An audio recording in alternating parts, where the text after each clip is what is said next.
David Dhawan, एक ऐसा नाम जिसके होने भर से बॉक्स ऑफिस पर हाउसफुल का बोर्ड लग जाता था। लेकिन अगर मैं आपसे कहूँ कि बॉलीवुड के इस सबसे बड़े डेविड का असली नाम डेविड था ही नहीं, तो ये कहानी शुरू होती है अगरतला से, जहाँ एक लड़की का जन्म हुआ।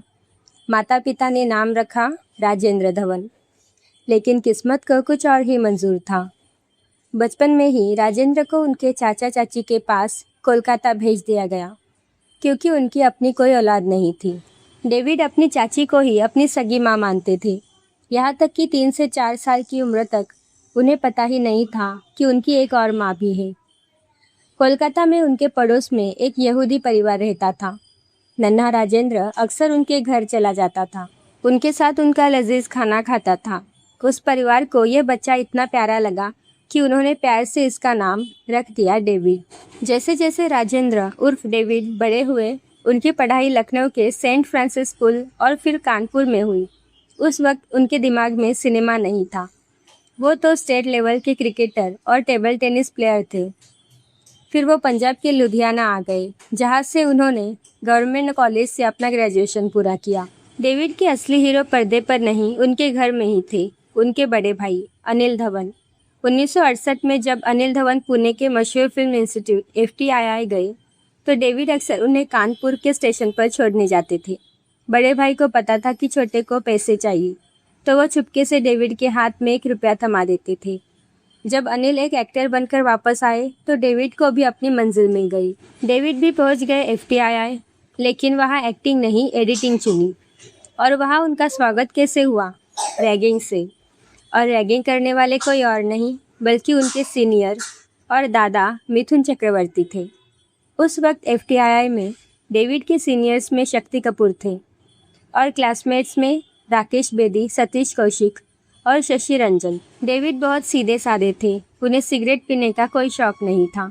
हॉस्टल के लड़के अक्सर सिगरेट के ऊपर पान मसाला लगाकर पीते थे ताकि खुशबू आए, लेकिन डेविड ने कभी इसे अपनी आदत नहीं बनने दिया। हाँ, दोस्तों के साथ थोड़ी बहुत ड्रिंक ज़रूर कर लेते थे। वो एक ऐसा दौर था जिसने डेविड को न सिर्फ काम सिखाया, बल्कि ज़िंदगी जीना सिखाया। इंस्टीट्यूट की पढ़ाई ख़त्म हुई और सफ़र शुरू हुआ सपनों के शहर बम्बई का। शुरुआत में डेविड सांता क्रूज के लुथरा बिल्डिंग के एक पेइंग गेस्ट में रहते थे। ये घर कम और ट्रेन का डब्बा ज़्यादा लगता था, एक के बाद एक कमरे और कोई दरवाज़ा नहीं। यहाँ उनके साथ राकेश बेदी, कैमरामैन सुनील शर्मा और आलोक नाथ जैसे 5 लोग और रहते थे। डेविड अपने स्कूटर पर लैब दर लैब भटकते थे।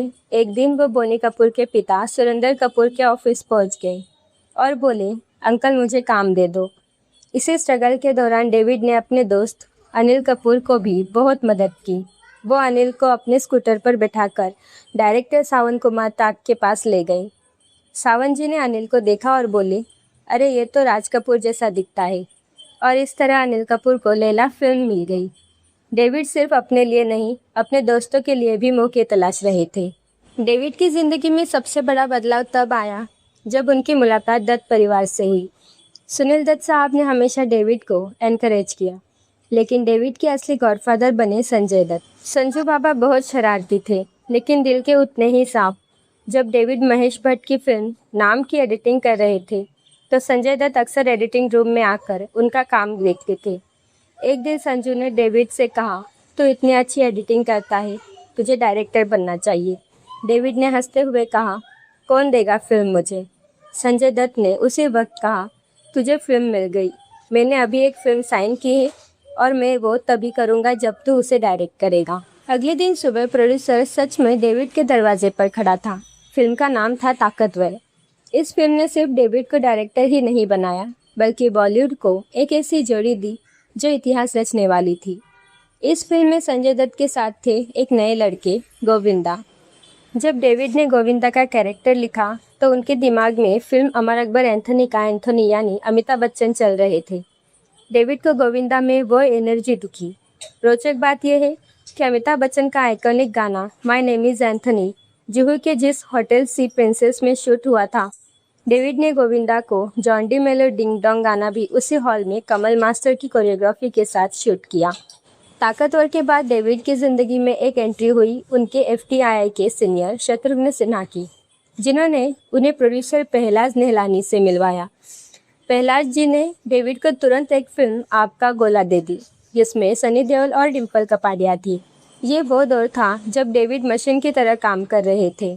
सुबह 7 बजे से दोपहर 2 बजे तक सनी देओल के साथ आग का गोला की शूटिंग, फिर शाम 5 बजे से सुबह 5 बजे तक राजेंद्र कुमार की फिल्म ज़रूरत की शूटिंग। इसी भागदौड़ में एक दिन सुबह सुबह डेविड खुद अपनी नई मारुति कार ड्राइव करके घर लौट रहे थे। नींद के झोंके में उनकी कार मुड़ते वक्त एक इंसान को टक्कर मारते मारते बची। अचानक ब्रेक लगा और डेविड की नींद उड़ी। यह उनकी ज़िंदगी का सबसे डरावना पल था, जिसने उन्हें एहसास दिलाया कि वो किस हद तक खुद को निचोड़ रहे हैं। लगातार काम के बीच डेविड की एक फिल्म आई, आंधिया, जो पूरी तरह फ्लॉप हो गई। डेविड का कॉन्फिडेंस टूट गया। वो वापस एडिटिंग में लौटने की सोचने लगे।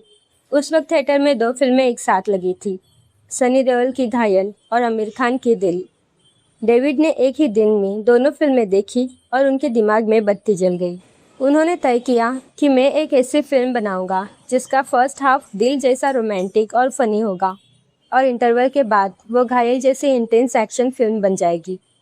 इसी सोच से जन्म हुआ ब्लॉकबस्टर फिल्म शोला और शबनम का। इस फिल्म को बनाने में उनके मेंटर और बड़े भाई जैसे डायरेक्टर मुकुल आनंद ने बहुत मदद की। मुकुल अपने समय से बहुत आगे के डायरेक्टर थे। डेविड को अपनी फिल्म में एनसीसी कैडेट्स का एक सीन शूट करना था, लेकिन मज़ा नहीं आ रहा था।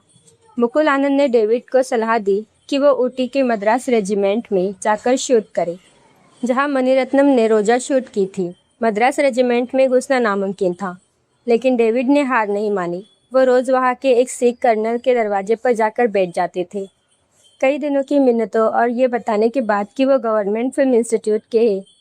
कर्नल ने उन्हें 6 दिन की परमिशन और आर्मी के असली लड़के दे दिए। यही से शूट हुआ अनुपम खेर का वो आइकॉनिक इंट्रोडक्शन।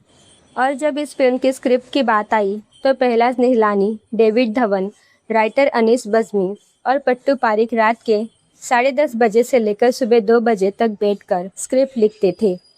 ये मेहनत रंग लाई और फिल्म ने इतिहास रच दिया। डेविड धवन ने सिर्फ कमर्शियल सिनेमा नहीं बनाया, बल्कि दिग्गजों के साथ भी काम किया। जब उन्होंने स्वर्ग में राजेश खन्ना के साथ काम किया। लेकिन अगर आप डेविड धवन से पूछें कि उनकी पसंदीदा एक्टर्स कौन हैं, तो उनका जवाब होता था दिलीप कुमार और देव आनंद।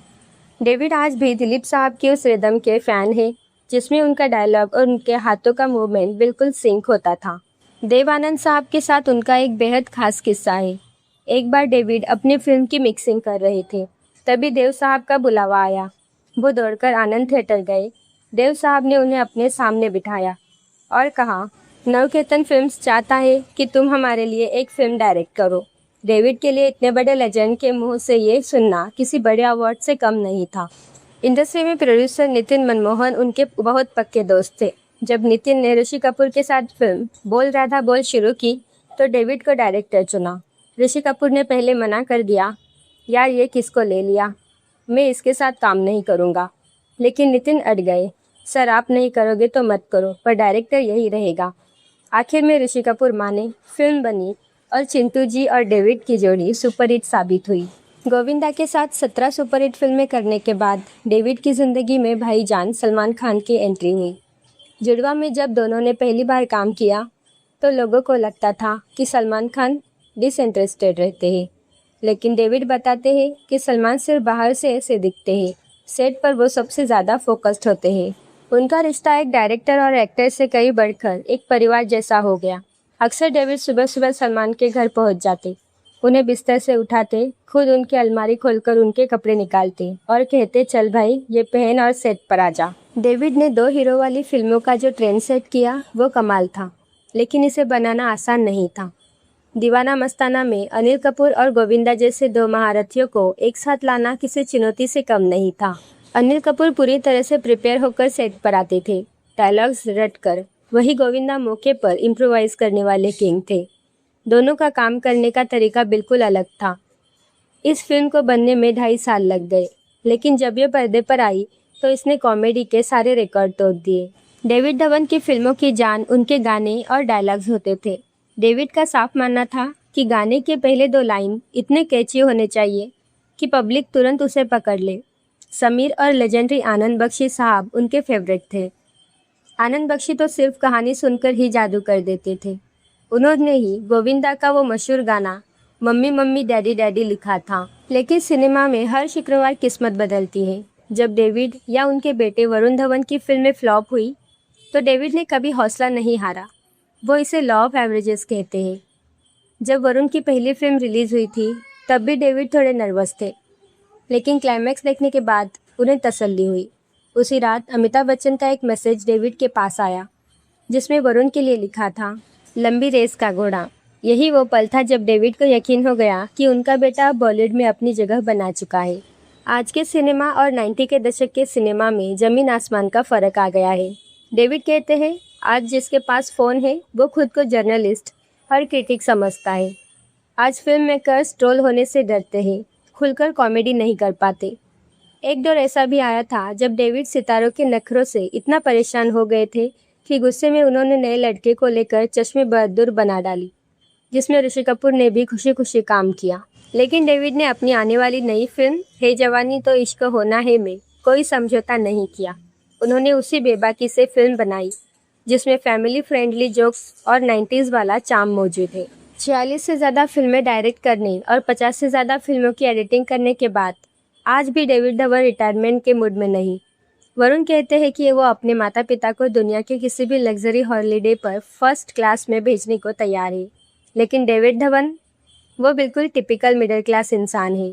उन्हें पहाड़ों की शांति नहीं बल्कि सांता क्रूज के अपने घर के बाहर ट्रैफिक का शोर और भीड़-भाड़ पसंद है। आज भी उन्हें 5 स्टार के खाने से ज़्यादा रात के 12 बजे सड़क पर मिलने वाले अंडा पाव में सुकून है। पैसा, शोहरत और स्टारडम ये सब डेविड के कदम चूमते हैं। लेकिन आज उनकी सबसे बड़ी खुशी उनके पोते पोतियों से है जिन्हें वो बड़ा होते देख रहे हैं। डेविड धवन हमेशा एक बात कहते हैं, क्रिटिक्स को जो लिखना है लिखने दो। शुक्रवार को वो कहते हैं कि पिक्चर बकवास है और शनिवार को मेरी पिक्चर बॉक्स ऑफिस पर हिट हो जाती है। यही है डेविड धवन का सिनेमा। कोई ज्ञान नहीं, कोई दिखावा नहीं, सिर्फ और सिर्फ एंटरटेनमेंट। अगर आपको बॉलीवुड के सबसे बड़े एंटरटेनर की ये कहानी पसंद आई हो तो कमेंट्स में हमें ज़रूर बताइए कि डेविड धवन की कौन सी फिल्म आपको आज भी हंसने पर मजबूर कर देती है। वीडियो को लाइक करें, शेयर करें और हमारे चैनल को सब्सक्राइब करना ना भूलें। मिलते हैं अगले वीडियो में। धन्यवाद।